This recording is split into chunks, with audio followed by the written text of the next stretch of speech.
সবাইকে welcome back to another episode of soulful and unfiltered. আজকে হচ্ছে দ্য 25th অফ জানুয়ারি আর এখন বাজে সকালে 8টা না সরি 8:30। আর আমরা দুজনেই এখন রেডি হয়ে গেছি। কোথায় যাচ্ছি? আমরা যাচ্ছি একটা মুভি দেখতে অনেক দিন পর, আমাদের ফেভারিট M5 মলে। কোন মুভি দেখতে যাচ্ছি বলো তো? দাঁড়াও, একটা হিন্দি। ও ও ও ও ইয়েস ইউর রাইট, আমরা বর্ডার টু দেখতে যাচ্ছি। আমরা অ্যাকচুয়ালি গতকালই যেতাম, বাট আমরা টিকিট পাইনি। M5 মলে মোটামুটি প্রত্যেকটা শোই হাউসফুল যাচ্ছে, তাই লাস্ট অবধি আমাদের এই মর্নিং শো কাটতে হলো। তো চলো, এই নিয়েই আজকের ব্লগটা শুরু করলাম, তোমরাও আমাদের সাথে দেখতে থাকো। হ্যাঁ চলো।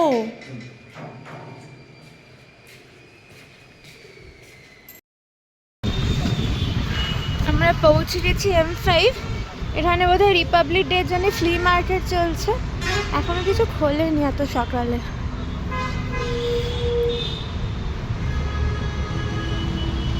আর এই যে এটা রিপাবলিক ডে জন্য করেছে,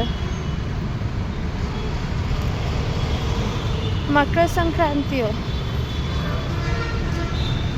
সুন্দর হয়েছে।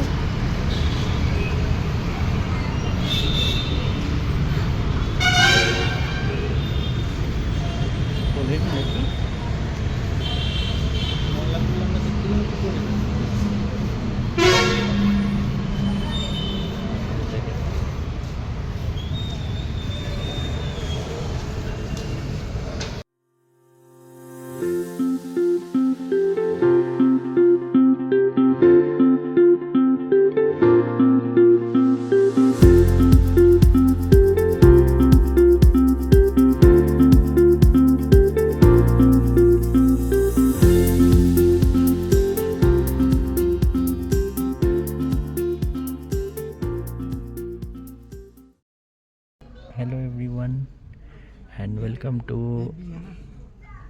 M5 Mall PVR screening for Border 2. দেখতে থাকো কি হচ্ছে আগে। পৌঁছে গেছি আমরা প্রিভিয়ার, 8:50 শো ছিল, আমরা অন টাইমই ঢুকেছি। এখন আস্তে আস্তে হল ফিল আপ হচ্ছে, দেখা যাক মুভিটা কেমন হয়। যদিও রিভিউ তো দেখলাম খুবই ভালো, ইনফ্যাক্ট ফার্স্ট ডে কালেকশনও খুবই ভালো ছিল। দেখা যাক আমাদের কেমন লাগে।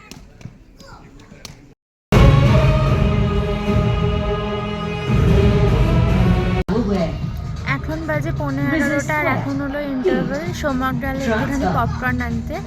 এখনো অবধি মুভিটা খুব ভালোই লেগেছে।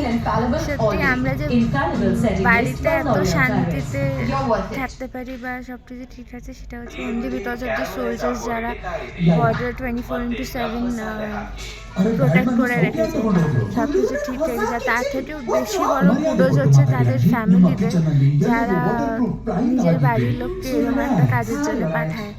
তো খুব ভালো লেগেছে। এখন অবধি দেখি সেকেন্ড হাফটা কেমন লাগে। হ্যালো, অনেকক্ষণ পর আবার ক্যামেরার সামনে এখন এলাম। এখন বাজে বিকেল 4:45 মতো। আমরা মুভি দেখে এসেছি তখন প্রায় 1টা বাজে। এসে আমরা লাঞ্চ করে একটু দুজনেই ঘুমিয়ে পড়েছিলাম, কারণ কালকে রাতেও শুতে দেরি হয়েছিল, আমরা কিছু কাজ করছিলাম। প্লাস আজকে যেহেতু একটু তাড়াতাড়ি ওঠা হয়েছে, সেজন্য আমরা দুজনেই এসে খেয়ে একটু ঘুমিয়ে নিয়েছি। আর তাছাড়াও মুভির সেকেন্ড হাফটা দেখার পর আমি এতটাই মুভড হয়ে গেছিলাম যে না আমার ক্যামেরা অন করতে ইচ্ছে করছিল, না এসে এখানে কিছু কথা বলতে ইচ্ছে করছিল। সেকেন্ড হাফটা এতটাই ভালো। ফার্স্ট হাফটা was more about family bond, আর্মির মধ্যে সোলজার্সের মধ্যে যে ব্রাদারহুডটা হয় সেটা নিয়ে। অ্যান্ড সেকেন্ড পার্টটা ওয়াজ অল অ্যাবাউট ওয়ার। এইটা হচ্ছে 1971-এর যে ওয়ারটা হয় সেটার উপর বেস করে। ভীষণই ভালো, প্রত্যেকটা অ্যাক্টর তো খুব ভালো কাজ করেছে। মানে তুমি কাউকে বলতে পারবে না যে কোনো অংশ কম ছিল, এতটাই ভালো ছিল। অনেক দিন পর এত ভালো একটা ওয়ার ফিল্ম দেখলাম। এর আগেও ওয়ার ফিল্ম হয়েছে, বাট এরকম ওয়ার ফিল্ম এটা খুব রিয়েলিস্টিক একটা দিক দেখিয়েছে। যে মানে সবসময় তো বাকি ফিল্মে তো দেখানো হয় যে ইন্ডিয়া এরকমভাবে মানে আলটিমেটলি জিতেছে, এই হয়েছে, বাট এখানে ইন্ডিয়ার নিজেরও যে লস হয় একটা ওয়ার জিততে গিয়ে, সেটাও দেখিয়েছে। যে কত সোলজার মারা যায়, কতজন বাড়ি ফিরতে পারে না, কারোর হয়তো আগের দিন বিয়ে হয়েছে ওয়ারে চলে এসে, কারোর হয়তো বাড়িতে বুড়ো মা বাবা আছে, সব কিছু নিয়ে ভীষণ ইমোশনাল বাট খুব রিয়েলিস্টিক একটা সেকেন্ড হাফ ছিল। তাই আই স্ট্রংলি রেকমেন্ড যে যারা যারা পারছো প্লিজ গিয়ে বর্ডার 2টা দেখে এসো, খুব ভালো লাগবে। এখন এই এটাই বলার ছিল, আর দেখি আবার সন্ধেবেলা কী কেমন করি সেই অনুযায়ী আবার তোমাদের কাছে ফেরত আসছি। আমরা দেখে এলাম border 2, excellent movie based on 1971 ইন্দো-বাংলাদেশ war, ইন্দো-পাকিস্তান war, Bangladesh liberation war. এটা শুরু হয়েছিল 3rd ডিসেম্বর 1971 এবং এটার যে হিস্টোরিক ফ্যাক্টস প্রচুর ওখানে দেখানো হয়েছে। ওরই কিছু কিছু রেজিমেন্টের, মোস্টলি পাঞ্জাব রেজিমেন্টের, যেটা ওয়েস্টার্ন ফ্রন্টে যুদ্ধ হয়েছিল সেটা নিয়েই এদের গল্পটা। এবং আমরা বর্ডার 1-এ যে স্নিপেটসগুলো পেয়েছিলাম ওরকমই এখানেও শিখ রেজিমেন্টের কিছু গল্প আছে। প্রচণ্ড হিস্টোরিক্যালি রিচ ফ্যাক্টস দিয়ে তৈরি, এবং আর্মি লাইফের বন্ডিং কেমন হয়, তাদের ফ্যামিলি ভ্যালিউস কেমন হয়, এবং তারা কিভাবে আমাদের দেশে কন্ট্রিবিউট করে, তাদের কিভাবে সব কিছু দিয়ে আমাদের প্রোটেক্ট করে, সেটাই আমার এখানে দেখানো হয়েছে। And it is full of real life incidents. এবং এইভাবে আমরা প্রচণ্ড দুজনেই খুব মুভড হয়ে গেছি সিনেমাটা দেখে। তো আমরা দুজনেই খুব হাইলি রেকমেন্ড করছি যে সবাই দেখুক বর্ডার 2, এনজয়। হ্যালো, আবার অনেকক্ষণ পর আমি ক্যামেরার সামনে ফেরত এলাম। তোমাদের সাথে কিছুক্ষণ কথা বলার পর আমি একটু ফোন ঘাঁটলাম, তারপরে একটু বই পড়লাম, মানে অ্যাকচুয়ালি একটু মি টাইম কাটালাম। কেটে আবার এখন আমি ক্যামেরা অন করলাম। বেশ কিছুক্ষণ ধরেই দেখছি যে আমার চোখ থেকে সমানে জল পড়ছে, মোস্ট প্রবাবলি হয়তো ঠান্ডা লেগে গেছে। বাট সেটা ঠিক আছে, আজকে সানডে নাইট, আজকে স্পেশাল সানডে নাইট, কারণ কালকে ছুটি, তো তাড়াতাড়ি ওঠার কোনো তাড়া নেই। যেহেতু আজকের নাইটটা স্পেশাল, তাই ভালো আজকে কিছু একটা স্পেশাল বানাই। স্পেশাল ইন দ্য সেন্স আমি আগে কোনো দিনও এটা বানাইনি, preparing it for the very first time, তাই খুব এক্সাইটেড অলসো যে কেমন হবে কী হবে। আমি আজকে বানাতে চলেছি fish in lemon garlic sauce, না, fish in lemon butter garlic sauce, আর তার সাথে হার্ব রাইস। তো হ্যাঁ, চলো আমি এবার তোমাদের সাথে শেয়ার করবো আমি কী করে কী করছি, আর হোপফুলি আউটকামটা ভালো হবে। তো চলো দেখতে থাকো। লেমন বাটার গার্লিক ফিশ বানানোর জন্য এখানে আমি কিছু ভেটকি মাছের ফিলে নিয়ে নিয়েছি। ওর ওপর এটা জাস্ট ম্যারিনেশন হচ্ছে। আমি একটুখানি গোলমরিচ দিয়ে দিলাম প্রথমে ভালো করে, পেপার স্প্রিঙ্কল করার পর আমি ওপরে একটুখানি ময়দাও স্প্রিঙ্কল করে নিয়েছি, একদম যেটা দেখতে পাচ্ছ ভীষণ অল্প দিয়েছি। তার সাথে আমি একটুখানি এবার নুন দিয়ে দিলাম আন্দাজ মতো, এবং লাস্টে আমি একটু ভালো করে লেবু দিয়ে দিলাম।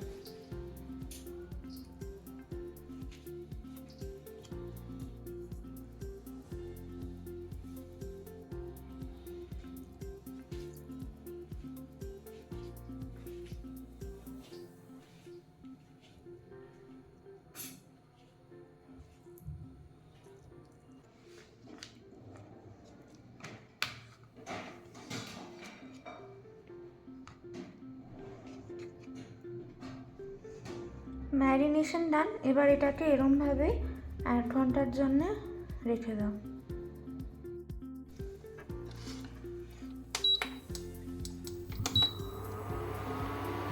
নিয়ে নিয়েছি এখানে এবার প্যান।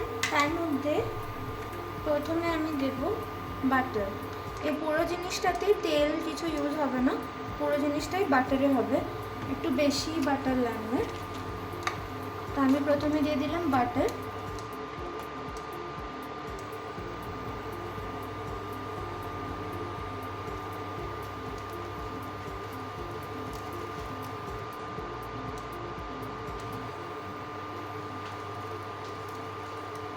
বাটারটা আমার গলে গেছে। এবার আমি যে ম্যারিনেট করে রেখেছিলাম ফিশটা, সেটা আমি দিয়ে দেবো ফ্রাইংয়ের জন্য। পার সাইড মোটামুটি ধরো 5 to 6 মিনিটস একটু ব্রাউনিশ টিঞ্জ আসবে, ততক্ষণ অব্দি এটা ফ্রাই করতে হবে।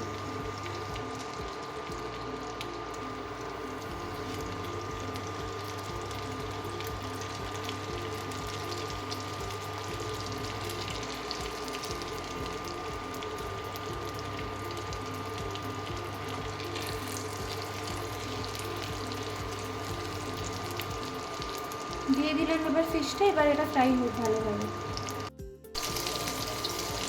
5 মিনিট মোটামুটি হয়ে গেছে। এবার জাস্ট ফ্লিপ করে দেবো।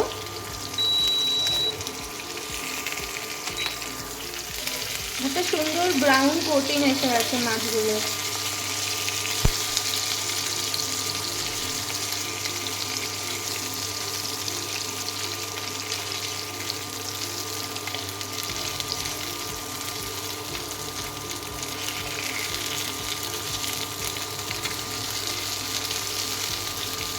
অন্য দিকটাও এবার একটু ফ্রাই হয়ে নিই। ফিশটা দুদিক থেকেই ভালো করে ভাজা হয়ে গেছে। এবার তোমরা এটাকে কিন্তু ভাজার বদলে গ্রিলও করতে পারো যদি তোমরা চাও, বা এয়ার ফ্রাইও করতে পারো। আমার কাছে এখন একটু টাইমের কনস্ট্যান্ট আছে, ওই জন্য আমি এটা একদম ভেজেই নিলাম।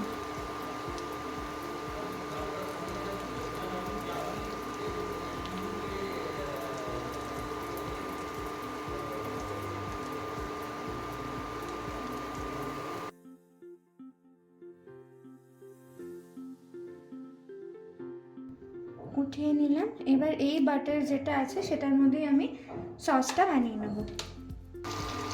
বাটারটাকে আবার গরম করে নিয়ে ওর মধ্যে আমি প্রথমে দিয়ে দিলাম গার্লিক, যে আমার চপ করা গার্লিকটা আছে সেটা।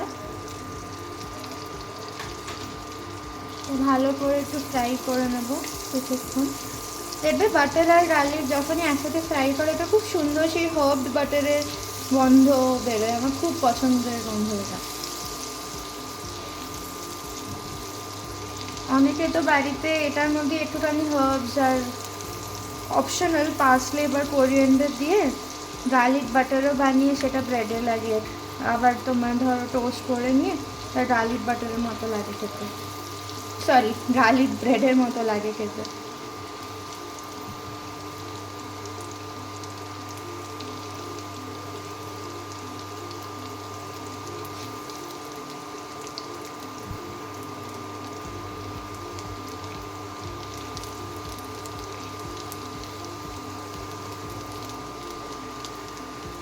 গার্লিকটা হালকা ভাজা হয়ে গেছে।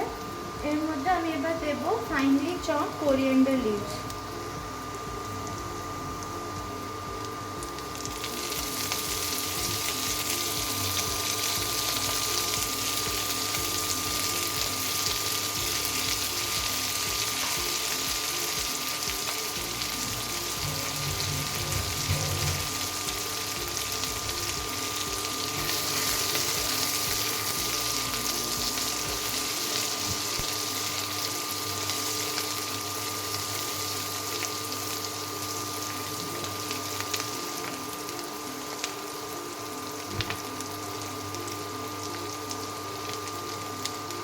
এর জায়গায় তোমরা পার্সলেও দিতে পারো, আমার কাছে পার্সলে নেই আর আমি দেখলাম যে অপশনে কোরিয়েন্ডারও দেওয়া যায়, সেই জন্য আমি এটা দিলাম।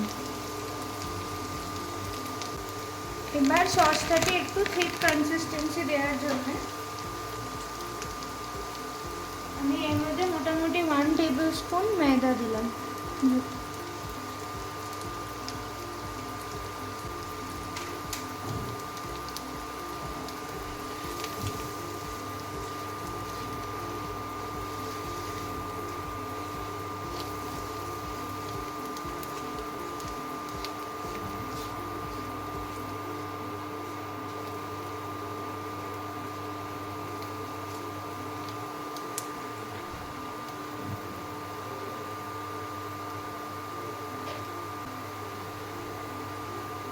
এর মধ্যে আমি মোটামুটি ওই 3/4 কাপ মতো একটু জল দিলাম।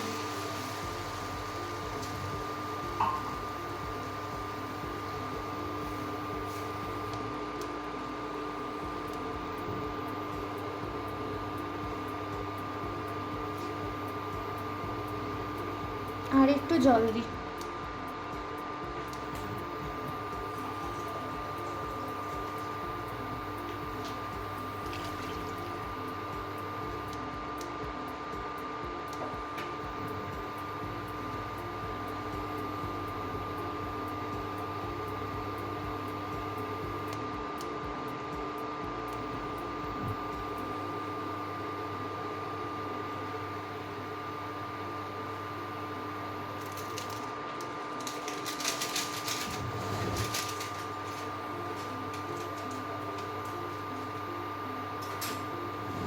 এবার এটার মধ্যে আমি একটা বয়েল আসতে দেবো, তারপর আমি এর মধ্যে অ্যাড করবো সব হার্বস।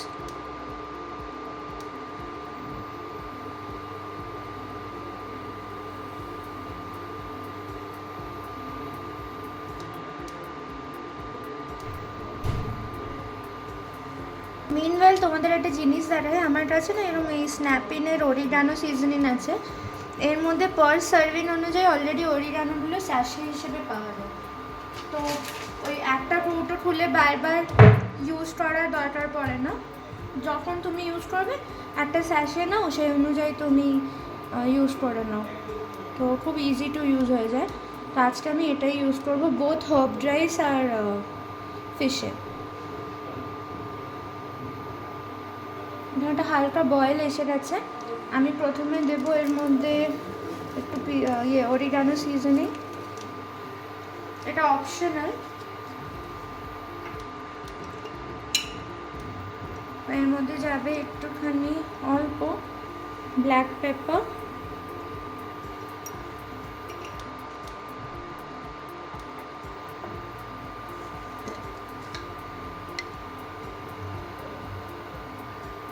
স্বাদ মতো নুন। নুনটা একটু, যেহেতু আমি সল্টেড বাটার ইউজ করেছি সেজন্য নুনটা একটু দেখে দিতে হবে।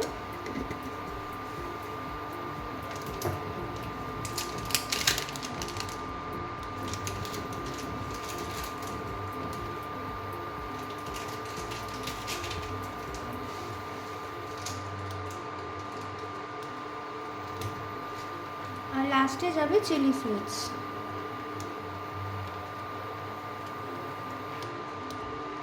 এটাকে ভালো করে মিক্স করে নিয়ে আরও কিছুক্ষণ বয়েল হতে দিতে হবে। অলরেডি একটা খুব ক্রিমি টেক্সচার চলে এসছে।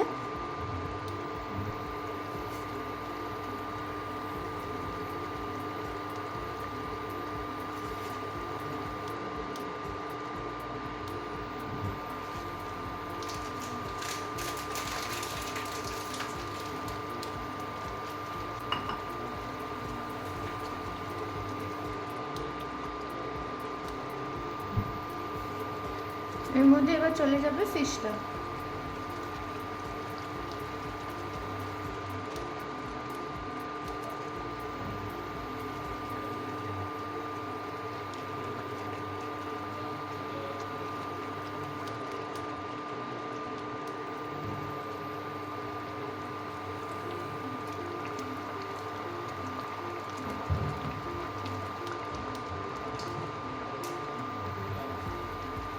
That's it. এবার সসটাকে ভালো করে দুদিকে লাগিয়ে নিয়ে এটাকে আরও ওই 1 to 1.5 মিনিট মতো বয়েল হতে রেখে your done. Garlic butter lemon fish is ready. এখানে অ্যাকচুয়ালি সসে একটুখানি লেমন জুসও দিতে বলেছিল, বাট রাতে খাবো বলে আমি খুব একটা বেশি লেমন দিইনি, অলরেডি মাছের মধ্যে একটু লেমন দেওয়া আছে। তো এটা আমার version of garlic butter lemon fish.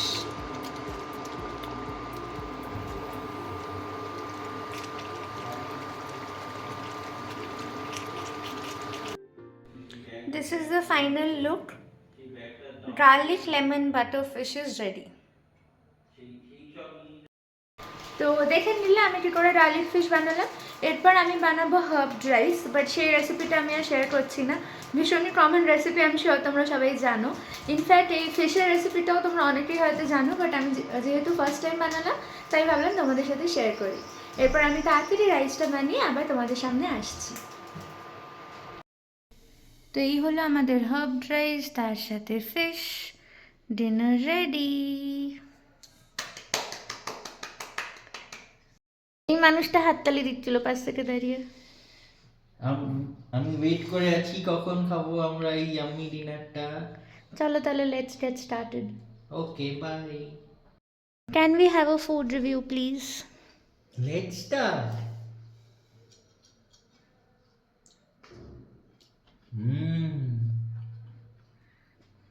It's delicious. কোনটা, এটা রাইসটা না ফিশটাও খেয়েছো? And now I'm having the fish. এটাও খুব ভালো হয়েছে, নুন টুন সব ঠিক আছে? দারুণ। ঠিক আছে, thank you for the review.